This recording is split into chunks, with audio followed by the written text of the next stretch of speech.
Hello, my name is Sonia Livingstone and I'm a Professor of Social Psychology at the London School of Economics and Political Science. It's a pleasure to be presenting my work to you on my research project, which is called Global Kids Online. So Global Kids Online is a research project which tries to understand the situation of children going online all around the world. As you can see from the opening slide, very many children, ever-changing number, are online already.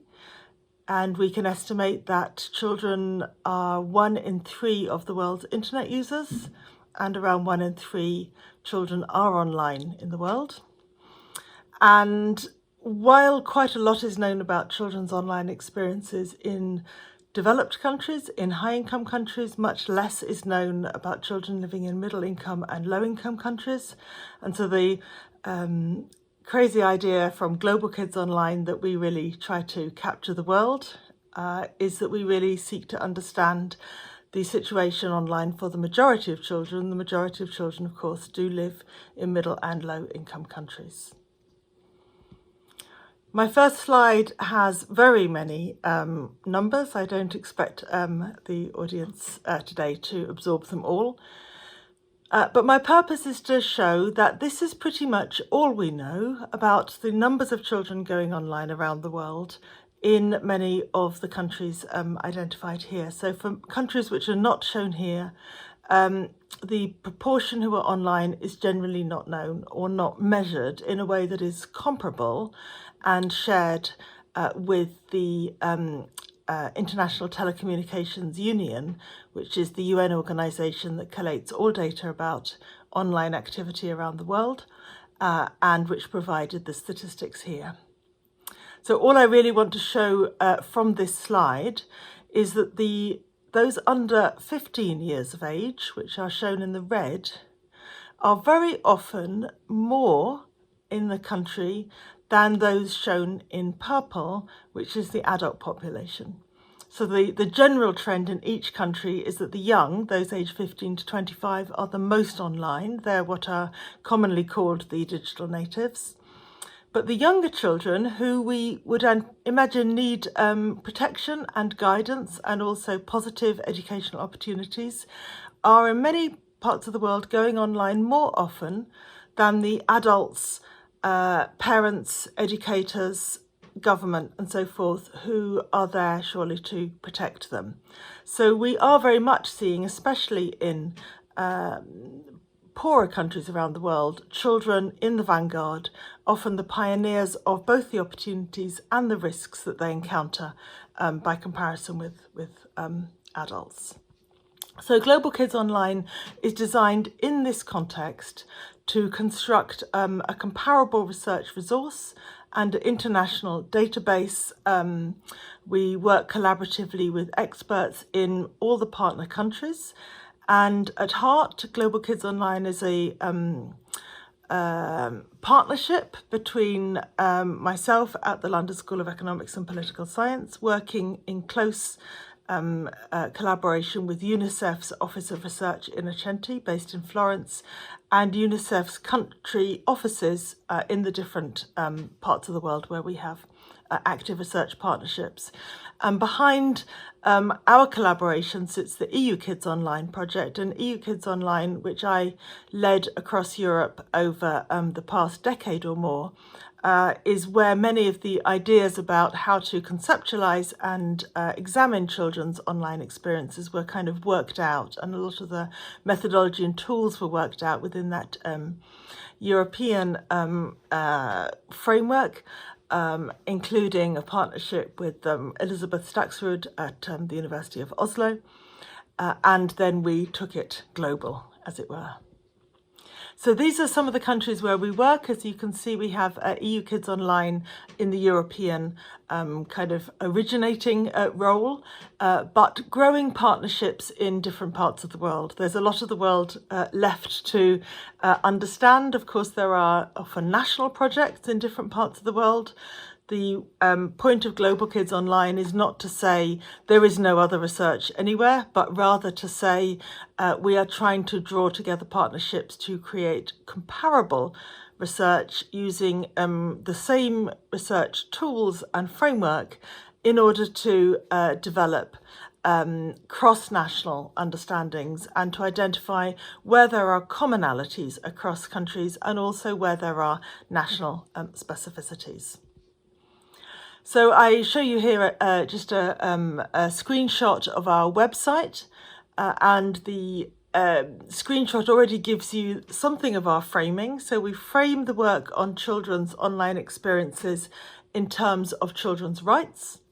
And we're seeking, as it were, to understand how children's rights are being reconfigured in the digital age now that increasing numbers of countries are going online. The website is designed to do two things. First, to share research results. All the research results are open access. Some of them come from our core team looking cross-nationally, and some of them come from different national teams as more and more studies come online. And essentially, we don't seek to do a single global comparison at any one time period, but as and when a country reaches the point of thinking we need this data, we need to understand the situation for children going online, at that point they join the partnership, we share the materials and expertise, they do the study. And so the different countries have been coming on board one by one over the past 5 years. Apart from sharing the findings, the other key thing that the website is designed to do is to share the research tools. And the tools have been developed collaboratively in a kind of iterative mode between us sitting at the centre and those in the different countries around the world, trying to do that impossible balance of asking common questions to all countries, but also recognising the need for a difference and contextualisation. So the toolkit is also freely available online, and I encourage you to take a look at it. It's been a lot of work, as you can imagine, and it is primarily a quantitative toolkit. It's primarily a survey research tool, though we do also provide qualitative research methods, and we do encourage researchers in the different partner countries to do qualitative research, ideally before they conduct a survey, or in some cases after, to interpret the puzzles that the survey findings might reveal. And in my talk today, I'm going to give you a sense of what's in the toolkit, and especially some of the findings from our latest 11-country report, which is based on surveys with 1,500 young people. I should say that our age framework, when I say children and young people, we focus on 9 to 17-year-olds. In an ideal world, we would focus on 0 to 17 because that's the UN definition of a child. Though, of course, teenagers like to call themselves young people. But for a robust, comparable survey instrument, we found it 9 was as young as we could realistically ask the children themselves directly. And this is very much an exercise in asking children themselves directly, though many of the country partners also use the parent module of the survey and talk to the parents. So another complicated slide, forgive me, but here is, as it were, our framework and our map of hypotheses. So in the research toolkit, everything in a white shape is kind of where our research measures are. The red arrows indicate the hypotheses that we conceive of the relations among them. And the heart of the analysis is in the purple section around digital activities. As you can see, the model operates on 3 levels. We focus most closely on children's digital activities. We try to frame that in terms of the social context of their engagement, which begins, as it were, with their identity, with how they live, with the factors that give them resilience or vulnerability, the role of their parents, their peers, their school, and so forth. and we look, our kind of end goal is to understand their well-being in a digital age. The country level context is not something that we measure directly in the survey to children, but it's something that we seek to collect contextual data about, because of course in explaining differences across countries, we need to understand those different contexts. So if you like, the very broad research question is, depending on a child's identity and resilience and vulnerability, what about the digital activities, the digital environment leads to improvements in their well-being, and what is it about the digital environment that undermines their well-being? So each of the white shapes in the model that I just showed you has behind it a set of questions in our core questionnaire, our full survey questionnaire. And I've just shown here on the website, you can download the questions behind each of these. In each case, there are both core questions and kind of additional optional questions that can be asked. So here's an example of the digital skills survey questions.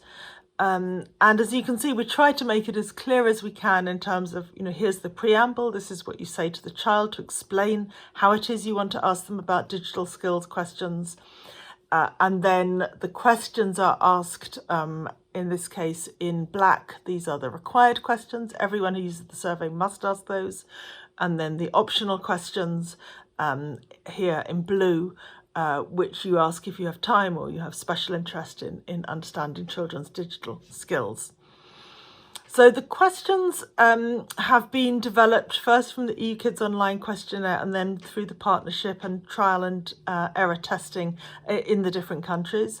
Some are descriptive questions of interest, and some have behind them scale development and analytics that allow us to say, in this case, for example, that children's skills can be robustly broken down into operational skills, information skills, and so forth. And those are the result of the kind of scale reliability and robustness testing that you would expect.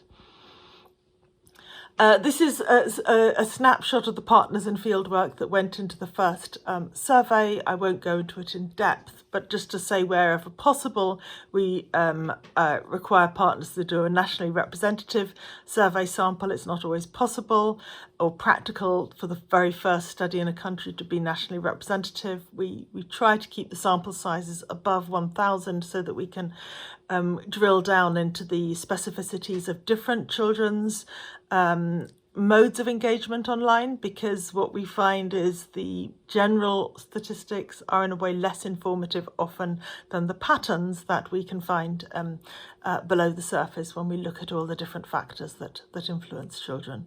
We try wherever possible to do in-home face-to-face surveys, though again that varies. And I should say that all the statistics concern a population defined as the internet using population. So children who don't use the internet would need a different survey, different questions. This is those who have used the internet at least once in the last 3 months. So it's quite a low level threshold for internet use, but the survey sample and all the statistics do concern the internet using population. And now I just want to give you a kind of a sense of some of the findings that have emerged, because I think, and we are in the kind of core team doing more and more statistical analysis now to test the different hypotheses, but even some of the very kind of broad statistics that we have here about the nature of the use and the extent of the use already show something valuable and comparative about the ways in which children are going online. So, for example, here, what is most striking in terms of the figures on children's access, remembering these are children who themselves use the internet, they most of all access via a mobile phone. And for those of us who've grown up with the kind of evolution of the internet over the last 10, 20 years in the West, We often think in terms of desktop computers. We often think in terms of using devices with keyboards, devices where parents can kind of come and look over the child's shoulder. The mobile device now clearly is the device of choice globally, especially in the global south. And it changes the functionality, changes the possibilities in terms of what children themselves can create and do online, and what it is that adults can, how adults can act to kind of monitor and support their engagement. Relatedly, another simple access statistic, but I think telling, is that by and large children access the internet at home far more than at school, and this is particularly the case in poorer countries. So this matters because very often, because it points to the question of their freedom to engage with the internet. The kinds of activities that they're likely to be doing online are much broader in terms of home use than school use. And also in terms of who are the supporting adults who can guide children. So use at school, obviously teachers are kind of first in line to provide that supportive role. At home, it's parents. I have learned a lot through these studies about how much parents are in place, how many children have parents in different parts of the world, how many children have the kind of parents who have the education and the digital skills to support their children, and the extent to which there are enormous inequalities in how much children can turn to their parents to play this kind of role.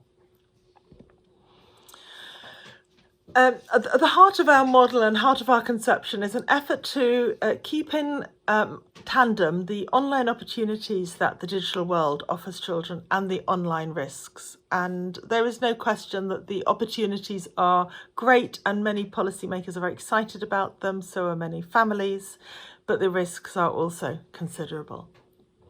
So in terms of the online opportunities, I offer you here again a kind of snapshot of findings of the questions that we have asked from I use the internet for schoolwork, I watch video clips, I discuss political problems with other people online. You can get a sense here both of the more common activities, watching video clips, for example, is a very common activity, or visiting, using social media, visiting social network sites, and also the less common activities, creating content, discussing political issues. But you can also see, I think, very clearly from this slide that there are very considerable variations across countries. And I would say that it's a struggle, I think, both for those of us sitting at the kind of core of the project and for those in each of the different countries, really to understand the nature of those differences across countries. In some ways, of course, it is about access and kind of cultures of going online. In some respects, it will be important to understand the range of online resources available for children in different countries, the language of that content, their freedom to access, perhaps depending on connectivity, but also depending on cultural questions. The internet itself is a different kind of a phenomenon in different parts of the world. It is not the same. It's tailored, the resources vary, the barriers and inequalities vary. So there are lots of factors that sit behind this seemingly simple graph. But one key commonality across all the countries we study is that of inequalities. So we call this, we think of this as the idea of the ladder of online participation. And this is just an image of a lot of graphs that we have sitting behind it, in which we look for both the frequency with which children engage in certain kinds of activities, and we've just arranged those here in a rank order. And then we've been trying to understand the interdependencies. And our suggestion from analysis is that those activities at the bottom rung of the ladder, searching, watching video and so forth, are, if you like, kind of gateway activities to those activities that are higher up. And this is perhaps provocative to those who want to suggest that playing computer games or watching YouTube is a waste of time. Our suggestion, and we can't be stronger than that from our data, is that it's through those activities that children gain the enthusiasm and gain the skills that allows them to undertake some of the rarer activities.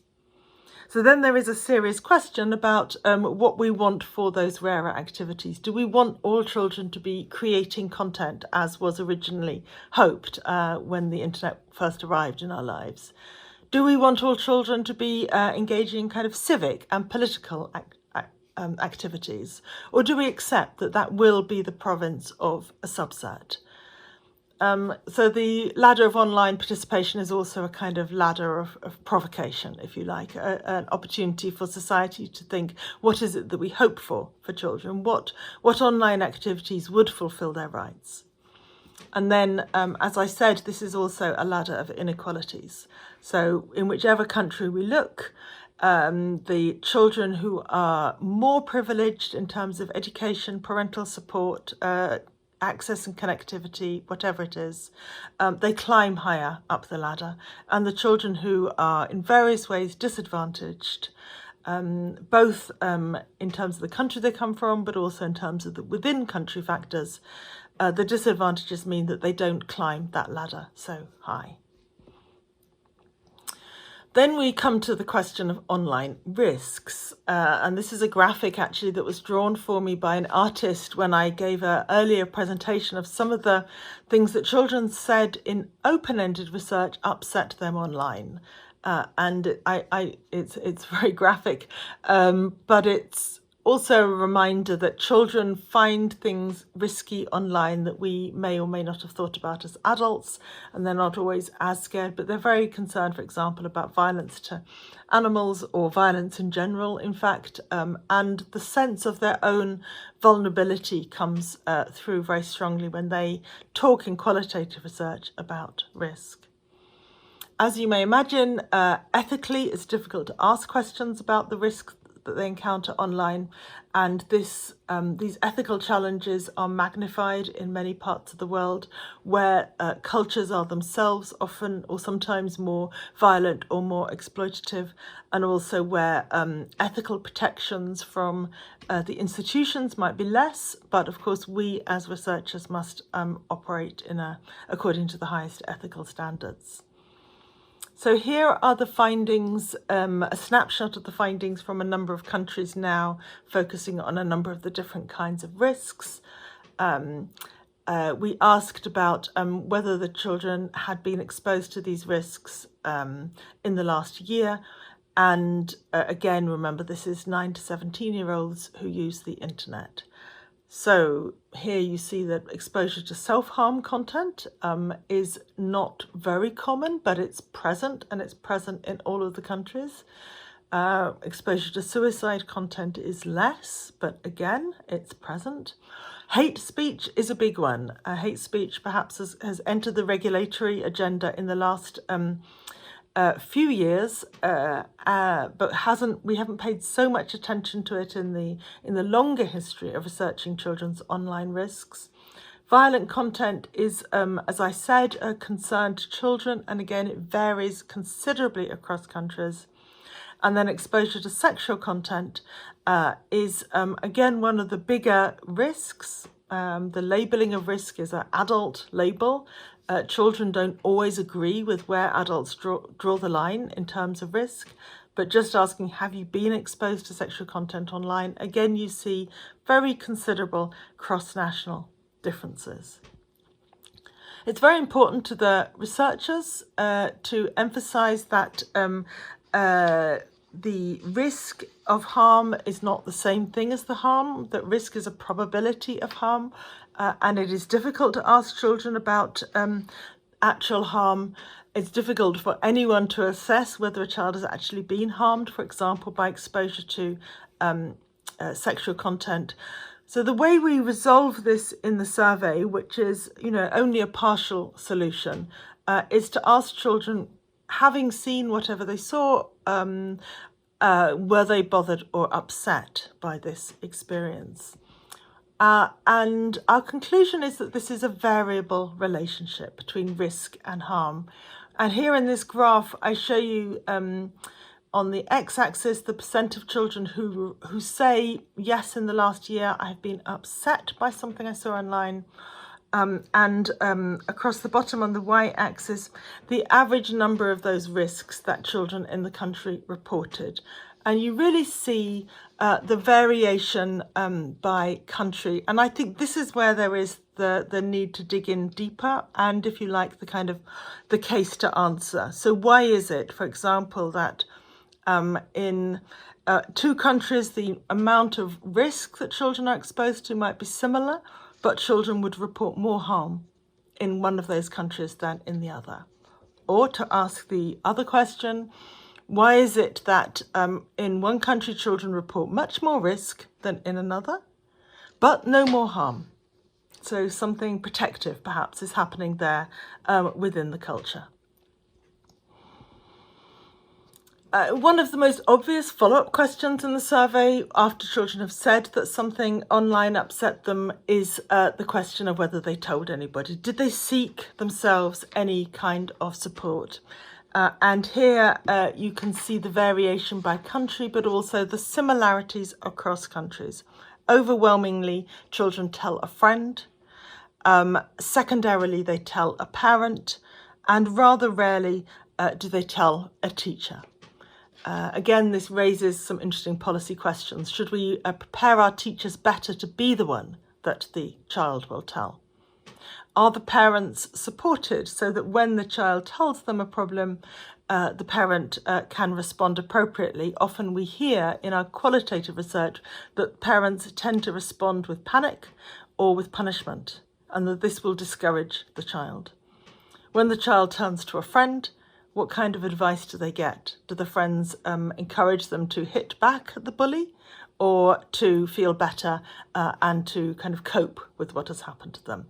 So lots of questions that arise from all of these findings, but as you can see, there are some commonalities across very different kinds of countries and some further research questions arising. Building on our prior research, we have tried to think more deeply about what it is that parents and caregivers do in relation to children's internet access. And we make a distinction which comes from factor analysis and kind of investigation of a number of different measures. And we distinguish between enabling activities broadly and restrictive activities. And what we find is something of a conundrum. So parents who do more restrictive activities, we can see have children who are that bit safer, but also who develop fewer digital skills and who are less able to and confident in exploring the online world. So those parents are making something of a trade-off. The parents who do more kind of enabling activities with their children, more evaluative, more discussion, more co-use, keeping an eye, but those enabling activities, they have children who have greater digital skills and who gain more opportunities from the internet, but they are not necessarily encountering fewer risks. They're not necessarily safer, and we see a really important research question in terms of kind of understanding better how those different parental mediation strategies can support children. These enabling and restrictive strategies, again, there are some country differences. So, for example, we can see here that in Ghana, parents are more likely to restrict their children's activities when they play a role. In other countries, for example, in Chile, they're less likely to restrict and more likely to undertake enabling activities. Again, there are a whole host of kind of cultural questions that one wants to understand better, and perhaps also regulatory questions. You know, perhaps the internet genuinely poses more threats to children's safety in Ghana than perhaps in some other of the countries, Montenegro perhaps, or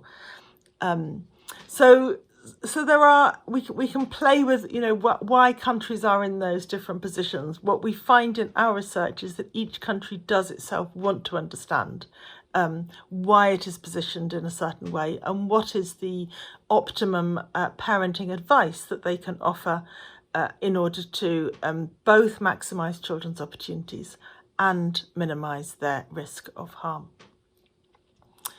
I'm pretty much out of time. I just want to end with one further point, really, which is to say that in the Global Kids Online Network, we've been trying to explore what impact this research has. Clearly, this is in part an applied research project, and we want the findings not only to be known, but to be used to make a contribution to the betterment of children's online experiences. So with that in mind, we undertook an independent project in which a consultant visited and talked to the experts in the different countries where we'd worked and tried to kind of trace the impact. How had the findings been used? What did they discover? So again, I'm sorry, this is a very busy slide with a lot of information, but it just tries to offer you a snapshot of the ways in which the findings were were disseminated to and also used in policy and practice changes in the different countries. So you can see here that sometimes the findings are used in the digital policy of a digital strategy of a country. In South Africa, for example, to try to reduce the connectivity costs to overcome inequalities in children's access. In other countries, you can see how the Ministry of Education picked up the findings and used the arguments, for example, about the ladder of online participation to motivate improving of the digital literacy curriculum for children in schools. So there are other kinds of examples. I won't develop them all, but I just wanted to kind of really clarify the point that the research is getting used and is being used to improve children's online experiences around the world, and for us that is very exciting. So that's my presentation, and I thank you for your attention and your interest. And I know in the conference we will have some time for discussion. I've tried to be honest in kind of highlighting where there are questions, where there have been struggles around measurement, around sampling, around asking ethically the kinds of questions that we would want to ask to get the data we want. And I hope that that's been informative, and thank you very much.